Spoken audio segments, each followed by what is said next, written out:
Hello and welcome to TIM-DND. This video is as part 2 to my disability video that I did, yesterday, in response to a comment I got from Poxmox T7R, who asked about deaf, blind and mute people in the game, and how this could be factored in. I didn't add that to the previous video, partly because I forgot, and partly because there are rules for these things in the game already, which make it less of a issue as far as I could see. Although, to be honest, I think those rules aren't as perhaps as thorough as they could be, and I think they're realistically meant to cater for people who get blinded during the game because of a spell, and obviously get cured afterwards, or deafened due to a spell or effect and get cured afterwards. And it's meant to be a short term, this is how this affects you for the period of time, and then you go back to how you were.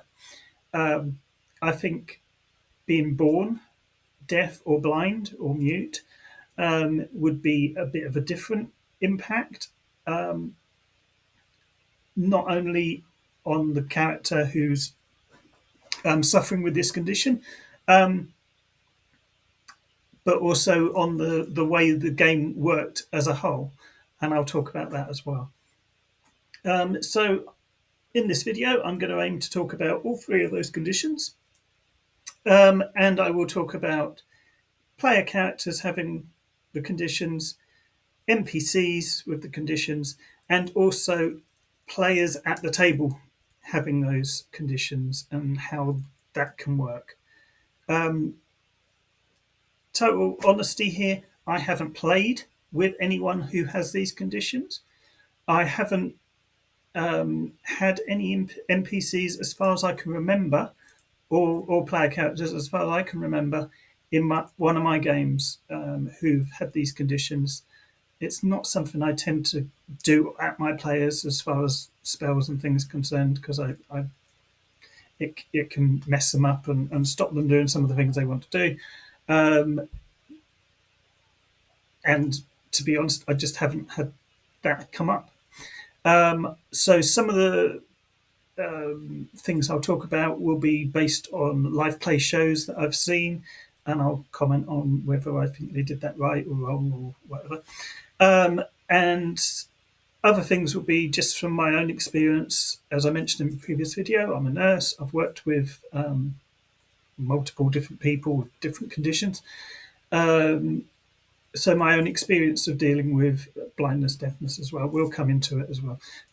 Not that that's a massive, vast experience. I'm in no way specialist on this, and obviously have not had these issues myself, so I can only go with a subjective view on this. All that being said, let's get into the video.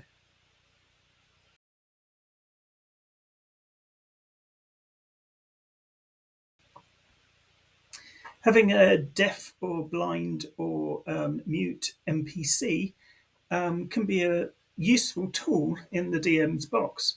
They can use this as a way of giving information to the player characters without giving every detail to them.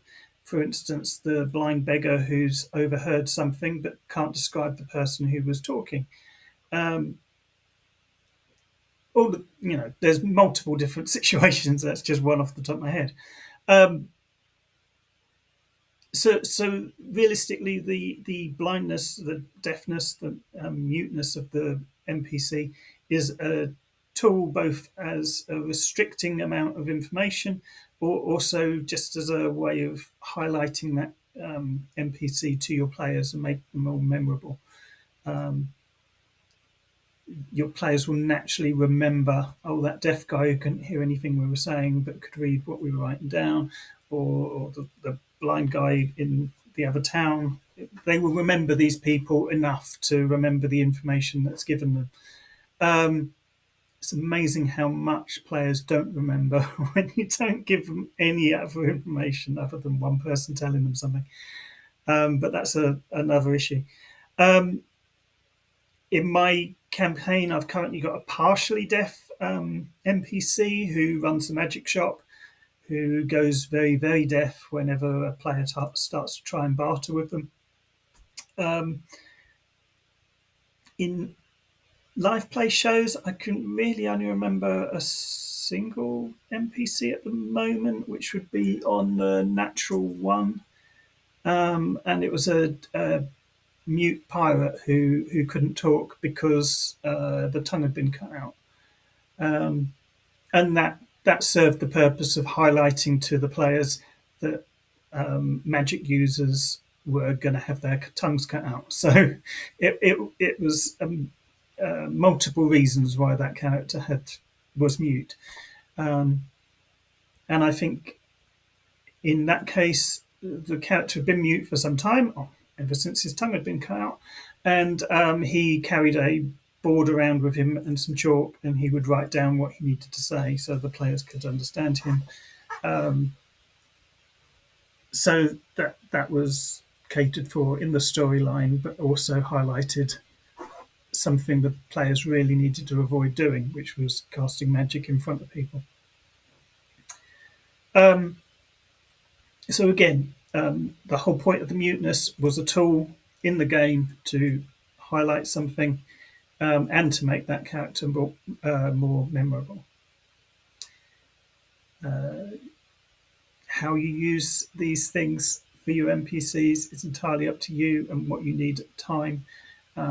Obviously, if you overuse it and you have every town has a blind, deaf, mute person who's always the one who's giving the information, it does tend to ruin some of the realism of the environment that you're setting up. So you have to use it in restricted amounts, but it does work, and it has its uses.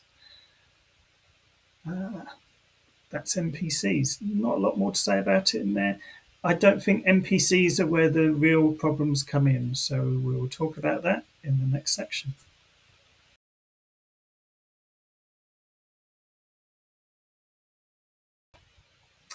For player characters, blindness, deafness, muteness, it's going to affect the way the game works around the table.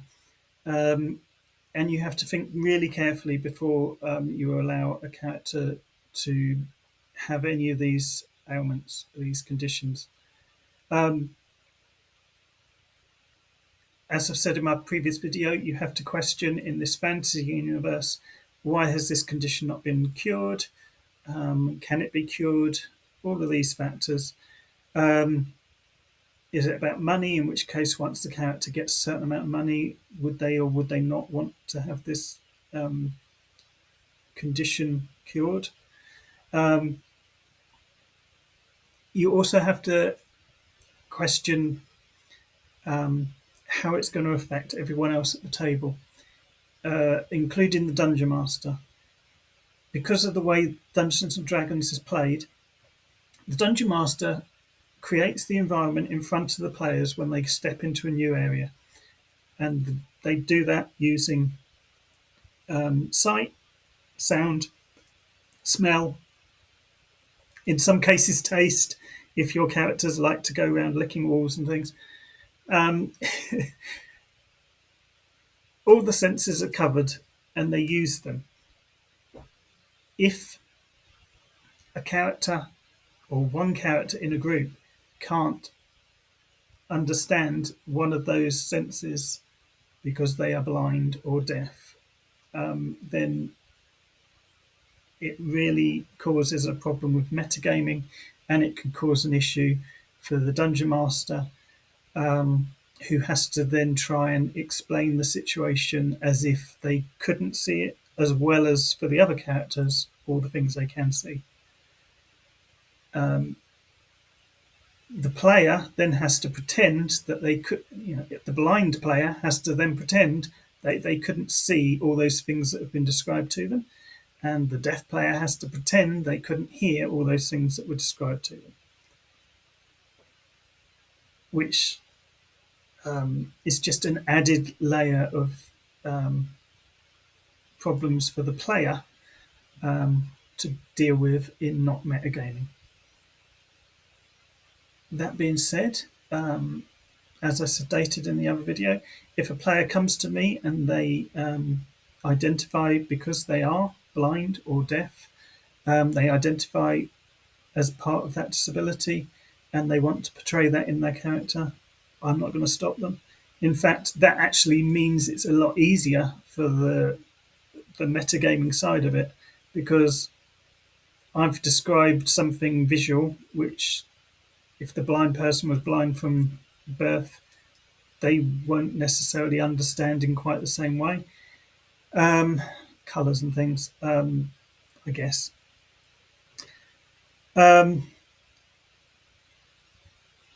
But even so, there's a large amount of metagaming involved there. I have never played a game with a blind person or a totally deaf person at the table, and I can imagine functionally that could be a difficult thing as well. Obviously, as a dungeon master, I talk across the room to the different players without trying to focus on any one person specifically. So, for someone who's relying on lip reading, that can be an issue. Probably less so with the blind person, I guess, who just has to listen.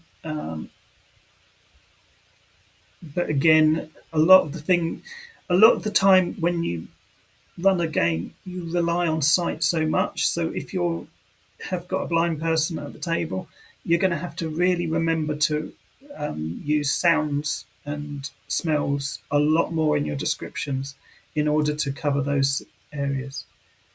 That that being said, it should be allowed if the player wants to do it, and if you can come up with a reasonable array of resources and rules to govern the situation you've basically created for that character. As I said in my previous video, I don't think that you should ever totally mitigate the disability with some fantasy thing, because then it's no longer a disability and you're just using it for flavour, which seems to me to be somewhat morally incorrect. If you're going to play a disability, then you should have some disability. There should be an issue that you have to overcome each day, everything you do, because of that disability. If if in a fantasy game you want something, and I can think of a very good example here in Critical Role, I think their second campaign, there was a guest player who played a blind character, but had basically a bird which acted in the same way as a familiar, which he could see through, which is a spell in the game. It makes sense. He could use that and see through the eyes of the bird. The issue, of course, with that is that while looking through those eyes, A, if anything happens to the bird, you are then blind. And B, the angles and things, I would say there'd still be some disadvantage if you were relying on a different creature's eyes for you to be able to see. So it would still cause a bit of disability. It would still cause some rules tweaking. Realistically, with that spell, I believe while you are looking through the eyes of that creature, you can't do anything and you're considered blind, deaf, and unable to act. So they had tweaked the rules for that in this instance to suggest that he'd managed to use this spell in a slightly different way. He was able to act while looking through the eyes of the bird. It was clearly a homebrew. It solved a certain amount of it while still having him blind, and there was a chance that the bird could be zapped or killed or in some other way mitigated to cause the disability to return. That being said, I think sorry, there's a fly. I think there's using a spell or some sort of mitigation to deal with a disability is okay as long as it doesn't totally remove the disability. In which case, what's the point? As I've said, and um, does restrict the player in some way. If you're using a spell to mitigate it, then maybe that's one of your spells used for the day. If you're using a potion, then you have to keep finding those bits for the potion, the ingredients of that potion. It, whatever you do that works in your group, because ultimately everyone has every right to do what they want in their own group. But whatever you do, realistically, if you're going to have a disability, make it a disability. Um, Otherwise, there's no point, and you're just doing it for character. Um, I think I've covered everything. I'm sure that my good friend Poxmox will let me know if I have missed something. Um, and I'm sure I probably have. I haven't talked much about muteness. Mute characters. Okay, let's talk about muteness. I think muteness is something which you could overcome to a certain degree with writing things down. Obviously, that would take time in game time. Um, I think the easiest thing, if you were going to use that as the way you dealt with your muteness, having the player have a whiteboard and a pen in order to communicate those things. In more time sensitive situations or combat situations would make sense. I think outside of those sorts of situations, just saying, I write down words to the effect of, rather than constantly scribbling it down, would be more fun for the player and more easy for everyone at the table. But I think in time sensitive situations where you'd literally have to write down what you wanted someone to read and put it in front of them, would make sense. You only have so much time to describe what you're wanting to write on this thing. Actually having it written down with the limited space that you have available, and obviously then the person has limited time to read what you've written, if that's the case, covers that situation without any massive need for special rules or anything. Um,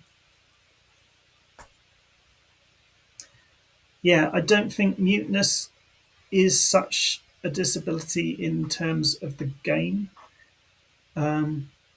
Although, having said that, if you're a spellcaster and you're playing a mute spellcaster, there's a number of spells you're not going to be able to cast because they require verbal parts to the spell.